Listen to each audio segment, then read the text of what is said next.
Taylor Swift making basically an endorsement of Kamala Harris after the debate. Those on the right really outraged by this endorsement. Now we see why. Okay. Here it is. What are you seeing from Taylor Swift in her endorsement, especially in terms of driving civic participation? Yeah, so I think this is a question a lot of us had after we saw the endorsement. I think a lot of people expected it was coming, but the question of how much of an impact will she have beyond just the excitement, the likes on Instagram, will it translate into voter registration? So we can see some of the back end data in terms of the data that is coming and hitting off the voter file that we build. And what we saw was this really massive increase. We're calling it the Swift effect now because it's really unlike anything I've seen. We're seeing a 400 or 500% increase in people coming and trying to register to vote immediately following the debate and in that period after Taylor Swift posted on Instagram.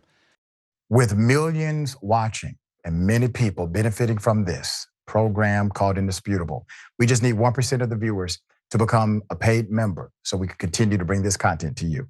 Now back to the show. Let me give you a little more cause and effect here. So put up the picture full mass. I will give you good background to it. So Taylor Swift endorsed Vice President Kamala Harris earlier this week. Since then, hundreds of thousands have looked into how to register to vote. Now, the analyst, senior advisor at data firm TargetSmart is who you just heard. Benoit also said that Swift's call to register to vote during Wednesday's MTV Video Music Awards elicited an additional influx. So they're looking at this based on time, cause, and effect. All right, so they're looking at the timing. We're seeing this continued spike of about 4 or 5 times what you would regularly see. So we're talking about someone somewhere in the neighborhood of 9,000 to 10,000 people per hour hitting our system. Swift's endorsement included a link. So this is something that she did that some do not do. She provided the actual link in her endorsement to the nonpartisan vote.gov, vote.gov. So she said, hey, listen, if you want to register, if you want to make sure you got the information, go to vote.gov. And in the following hours, her poster site saw nearly 338,000 visitors, a number that jumped to over 400,000 by the end of Wednesday. The Harris campaign jumped at the opportunity to appeal to Swift's fan base, offering Harris Wall's friendship bracelets, like those made famous by Swift during her tour, and a slate of Swift-themed digital ads, both online and on billboards in New York City's Times Square and in Las Vegas. That's called campaigning. That's called campaigning.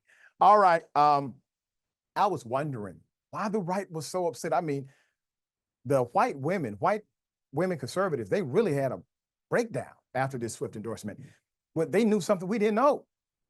What are they calling it? The Swift effect, whatever the hell it is. There was a direct cause and effect. Now, is she the reason why everybody registered? Hell no. It was a debate. If you weren't registered yet and you wanted to vote, damn it, that was the time. You saw exactly what you needed to see during that debate. But Swift had an impact, and they knew she would have an impact, and that's the reason why the right has such a vigorous response against it. All right, Jackson, thoughts here. Well, the Swift impact is definitely real, but the truth is that the media overall, because they have time slots and need things to talk about, have been Yeah. pretending like this election is much closer than it actually is. I mean, even before the Swifty effect, Kamala Harris had massive surges in Democratic voter registration. She greatly outraised Donald Trump in she had so much money, she was giving it away to down ballot campaigns. She has more Right. campaign offices open, more That's right. volunteers.